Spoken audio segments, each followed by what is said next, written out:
Welcome to Freedom Fest again. I have the privilege and pleasure to have Lord Matt Ridley here with me, who will join me for the next couple of minutes for an exciting conversation on innovation, on the future of Britain, on what we are heading and seeing in Europe. Matt, thank you so much for taking the time. Great to be with you, Barbara. Thanks for the chance to talk. Well, Matt, as you all know, is not only an author and former journalist and former politician and a scientist. Yep. Most importantly, has published extensively. I think you started out working for The Economist in the 80s. Is I that did correct? exactly that. And then after The Economist, you had the banks experience and then politics. And ever since you're a free person. I'm my own boss. Yeah. It's a tough person to work for. He's brutal, my boss. That is- I enjoy working for He's him. a capitalist, isn't he? And a libertarian. He's pretty libertarian. That's good. How would you divide, or how would you explain liberalism and libertarianism? Is there a divide for you? I mean, we see that in many countries in Europe where they don't get what freedom means. So, how would you explain that? Well, I do find it strange that the word liberal in the US as well has come to mean left wing, because left wing often means very statist, very authoritarian, very top down. Whereas I'm a great believer in how the world should be moved bottom up. It should emerge from below, spontaneous order, people sorting out their own problems without government telling them how to do it. If that's libertarian, fine. But to a lot of Europeans, the word libertarian means holding yourself up in Idaho with a semi-automatic weapon, which is kind of a little too far for me. So, maybe classical liberal is the way I see Brazil. Well, that is actually the definition that the Austrian School of Economics Exactly. also uses, Yeah. and that we are all comfortable with, and Hayek was comfortable with. Then we are on the same page on that front.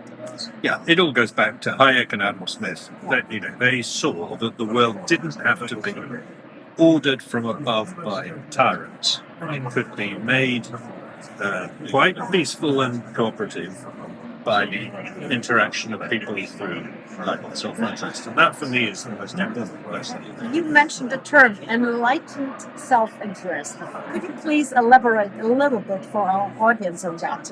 Well, the idea that if people pursue their own interest, they will be greedy and unpleasant to other people is just nonsense. We know that. We know that people say, when I go to the store, I don't insult the person from whom I'm buying things because I want to come back tomorrow, and I know he's doing me a favour, even as I'm doing him a favour by buying his goods.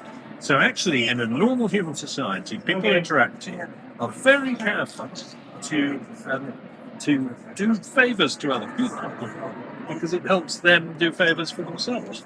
So there's there's a mutual interest in collaborating and cooperating and being kind. Other people call it creation of added value. Exactly.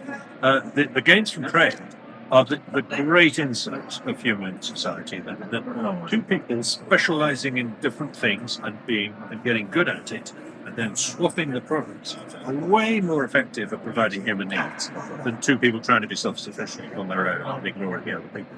Yeah, you just talked about trade. So people keep saying, there is no such thing as free trade. We have managed trade these days. We have a lot of protectionism on that front too, and even more so in the US, but also in Europe. What future do you see for trade or for free trade as Smith and all our great thought leaders had envisioned?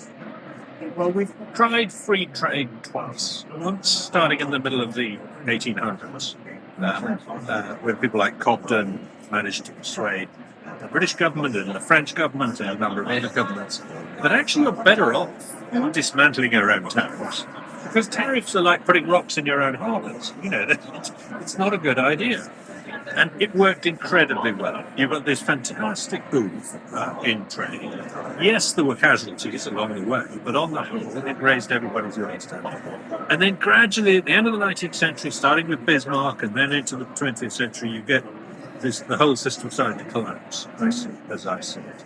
As people become more protectionist, more nationalist about trade, and start to see exports good, imports bad, and that kind of simplistic thing.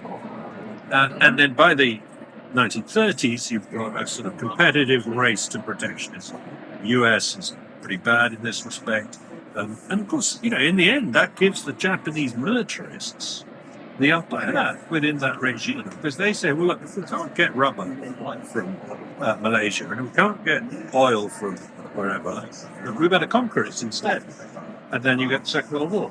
That isn't quite as simple an explanation for the war with Germany, but there's an element of that. It really bothers me that having re-established the free trade idea after the Second World War, particularly with the GATT, the General Union Tariffs and Trade, which used this most favoured nation principle. If you're going to give a great deal to one country, you've got to give it to all countries. But that started breaking down 20 years ago, and it's getting worse and worse. Now, we saw that led to war 100 years ago. I hope it doesn't lead to world war in this century, but I have my worries. Well, I hope you're right, and we should also remind people of Frédéric Bastiat, who actually said, when goods cross borders, weapons won't. And the French philosopher was totally right. He's right, and the empirical evidence is very clear on that, that actually the idea that democracies don't go to war with each other is not really true, actually. Unfortunately, we have seen the idea that trading partners don't go to war with each other generally is true, actually. Well, again, not always, but the more countries trade, the less they tend to go to war with each other. There is another topic that I really would like to cover with you, which is innovation. You wrote a book about innovation and telling us how innovation works.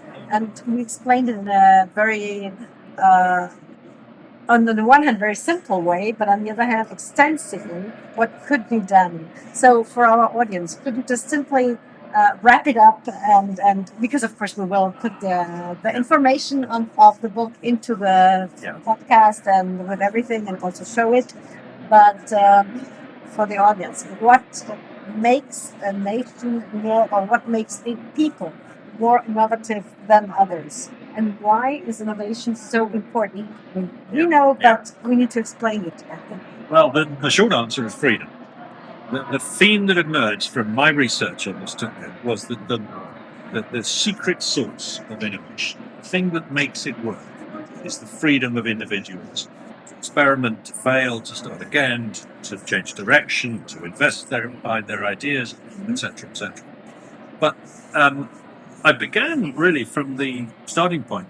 Just what is this weird thing called innovation? Why does it happen to us and not to rabbits or rocks? Because it's very human. It's a uniquely human phenomenon. Innovation. Genuinely don't see it, except on very slow timescales in chimpanzees or whatever. And the answer I came up with was that we pay a lot of lip service to innovation. We talk about it all the time. We boast about it. Actually, we're really bad at understanding it. It's the main event of the modern world. It's the reason we're living in lives of incredible luxury compared with our ancestors.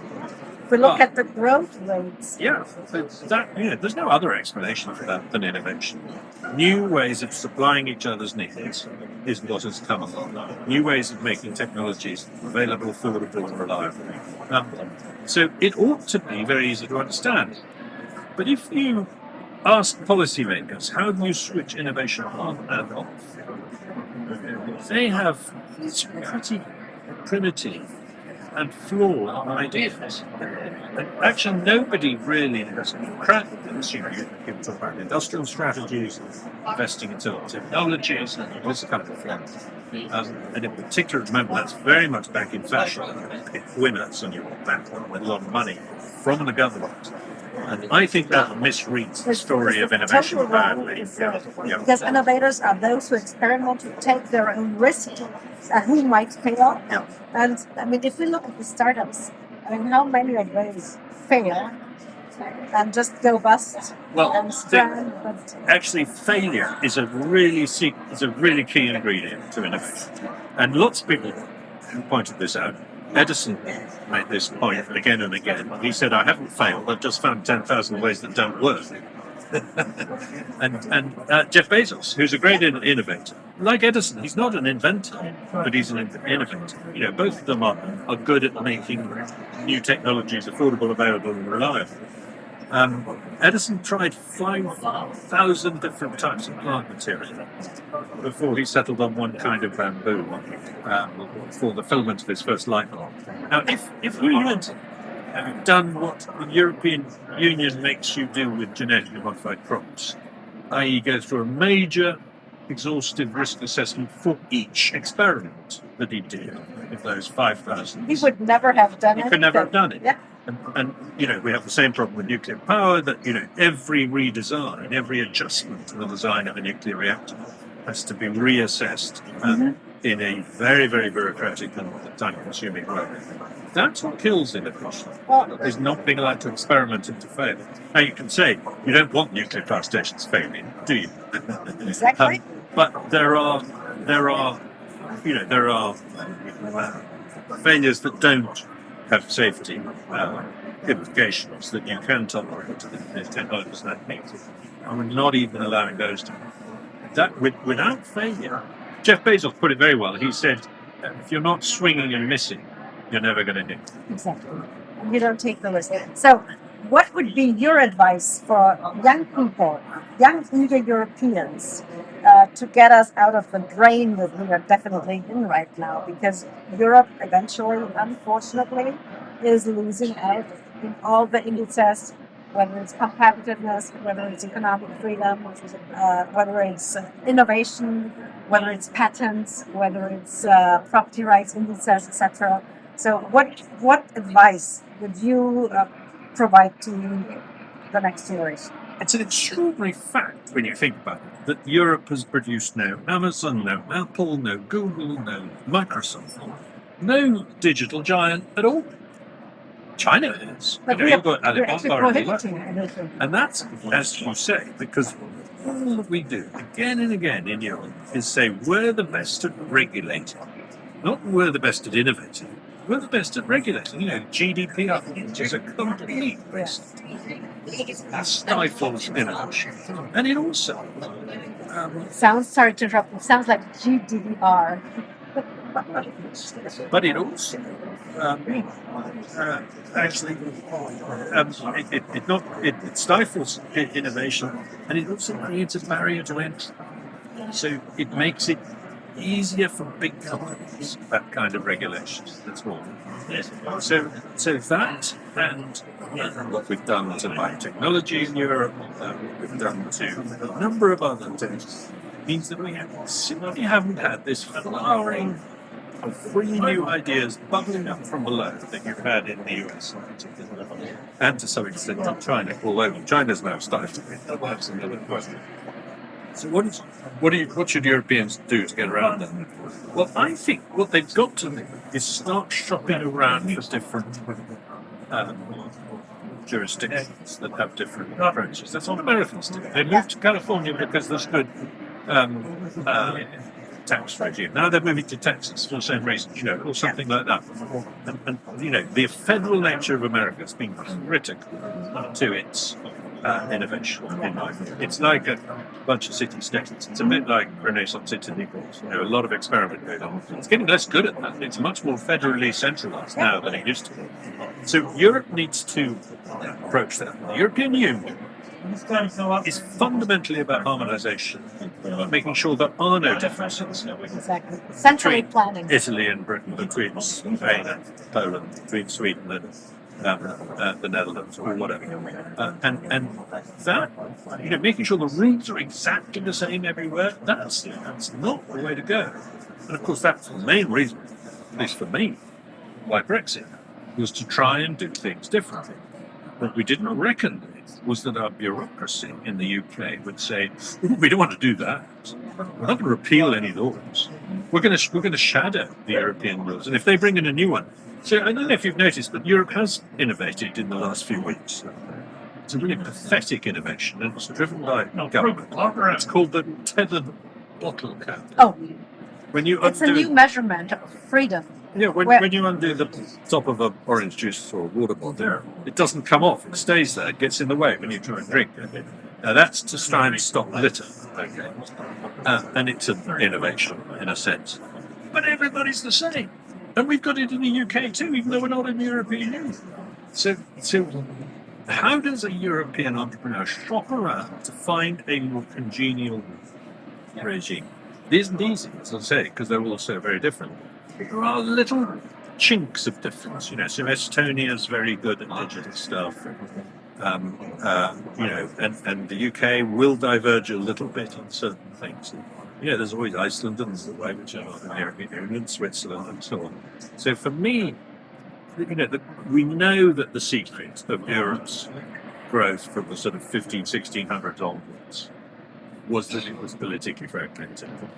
Diversity. Unlike China at the time, which was very monolithic under the big emperors, if you were an entrepreneur and you didn't like the regime you were living under, you hopped across the border. You know, someone like Gutenberg, the man who invented printing, did that. You know, he went to where people were going to let him do business. So we're not winning the argument for the European Union to allow diversity of that kind at the moment. Britain is going to go backwards in that respect, having promised to do a bit of that on the Conservative government. The bureaucracy basically prevented them from doing anything. This Labour government will now want to mirror the European Union as closely as possible to make it easier to rejoin. So that's pretty hopeless. So I suppose the best advice to a European entrepreneur these days is to go to America or Singapore or India or something. Well, which is bad news actually for Europe. Exactly. It's disastrous. I'm glad you pointed out the historical perspective, because when Europe was totally fragmented politically, but economically, the entities were bigger, we were most successful. Because everybody was competing for the best minds, for the best products, for the best musicians, for whoever. You know, you've had kings who would kidnap inventors. You know, like the guy who invented porcelain. I can't remember his name, but you know, he travelled through a country, and the king grabbed him and locked him up and said, "Right, go on, invent stuff for me." Well, this is not the nice way to do. We believe I'm not in recommending freedom. that. Yes, we believe in freedom, and we want freedom of choice. But definitely, what we don't want is centrally planned Brussels, and we don't want this one-size-fits-all regime. Exactly. And we want this. And of course, globally, this is true too. We want competitive rule setting, difference, diversity of ways of handling these issues. I think India is a great hope. I think that country will remain different if it wants to be on various issues, and on the whole pretty good at allowing bottom-up talent to emerge. Incredible country for producing talent. So many young people. Young people, very bright people, very good education system, arts, terrible infrastructure. But hardworking, those Very who want to work. Unbelievably hardworking, and of course very successful in his own right. Yeah. So maybe there's hope there, because China, having done an amazing job of being innovative for about 40 years now, since Xi Jinping's the first. And it did become genuinely innovative. It wasn't just catching up; it was pushing ahead in lots of fields. Things like QR codes, things like that. It was well ahead of America and Europe. It's now becoming so centralized under Xi Jinping that he is killing the goose that laid that golden. I'm absolutely sure of it. So we need someone in this group to pick up the baton to being what the Netherlands was in the 1600s, what the Italian city-states were in the Hanseatic League. 1400s, what the Hanseatic League was, what the Song dynasty in China was in the 1000s, which is the engine of innovation for the world.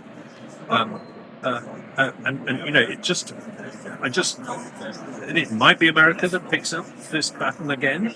After all, people wrote America off in the 80s, saying, "Oh, Japan's going to eat their lunch, they don't know what to do," and then along came the digital revolution, and they completely went ahead of it.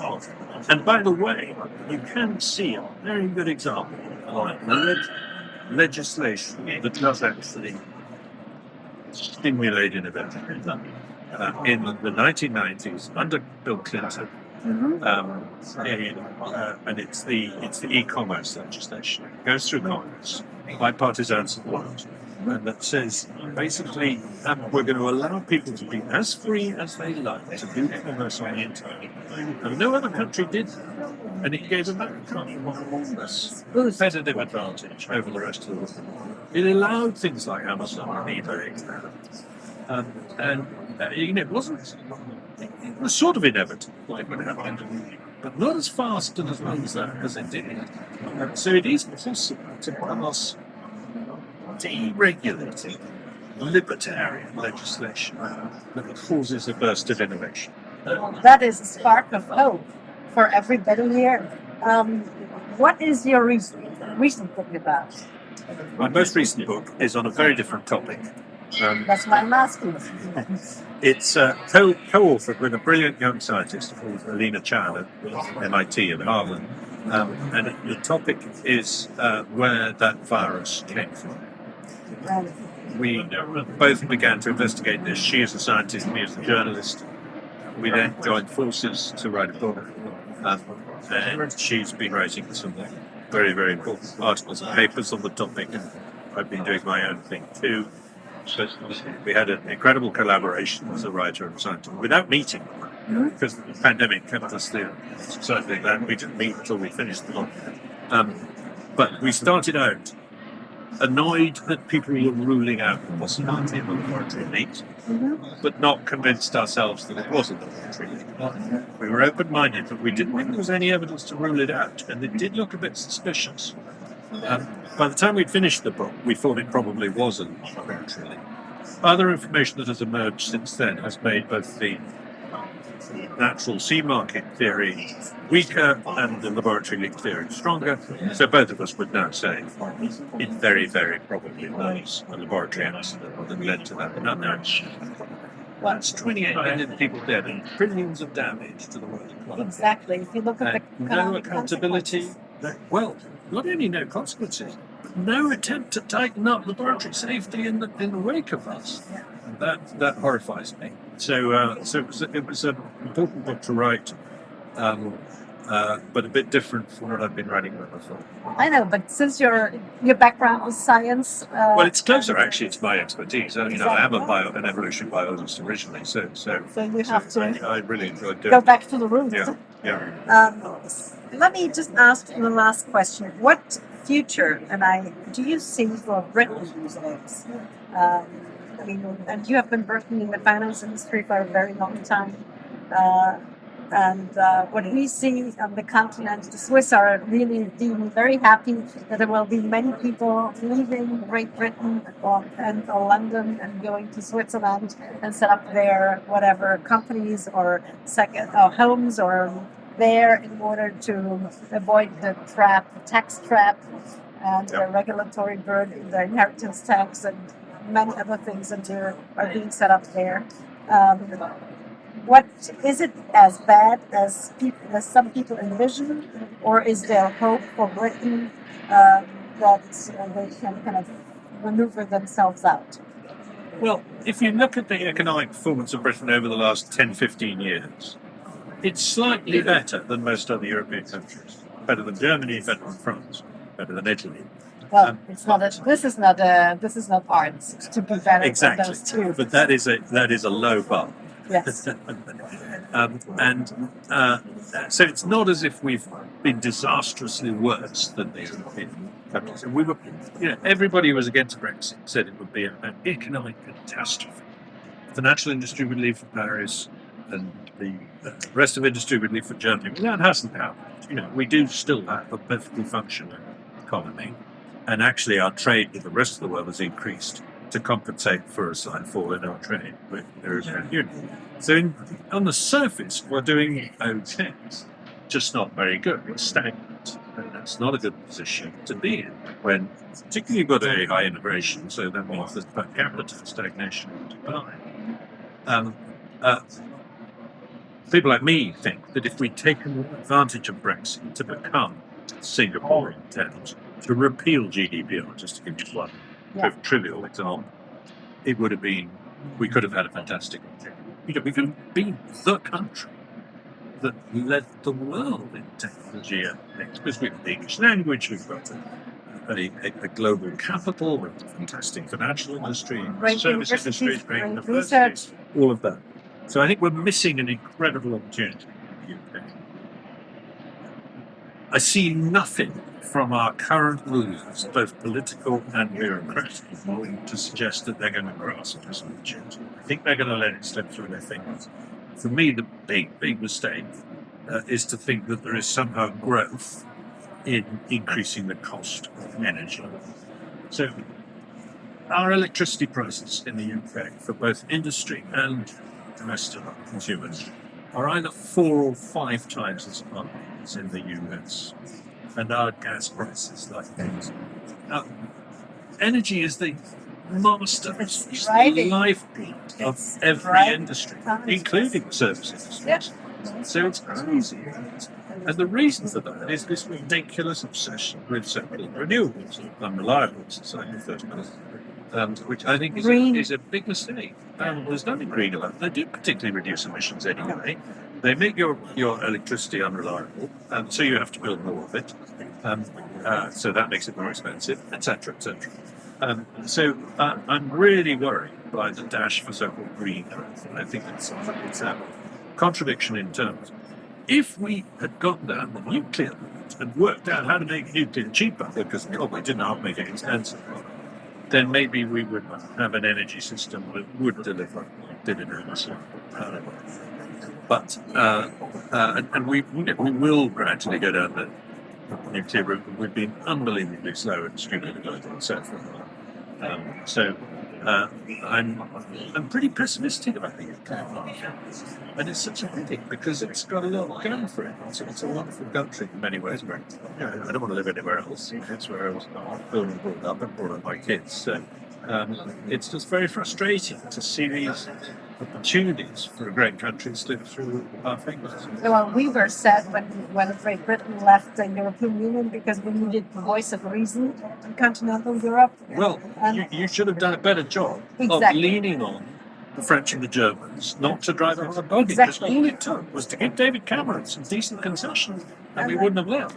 But, it was the moment when Cameron came back from his so-called renegotiation with absolutely nothing in the way of an improvement in competitiveness in the European Union. That was the moment when I decided I was going to vote leave the next day. And I told Cameron that. And he said, "Oh, no, I won some concessions."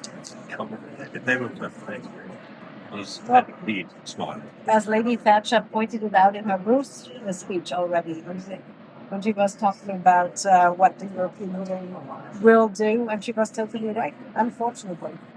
We miss her every day, I'm afraid. Yes, indeed. I'm not allowed to say this, you better cut this, but she had balls. Yes, she had. We will cut that. But, well, Lord Ridley, thank you very much, Matt. It was a pleasure, and I think we could have gone on many more topics. So I take the freedom to invite you again, and I'm looking forward to our next event with the Free Market Roadshow as well, where you had already spoken. I hope we will be back next year again on the tour, not only Europe but also the US. Delighted to. I've probably got myself in trouble today, but why not? No, come on. No, you did not. Definitely not. Thank you very much. Okay. Cheers.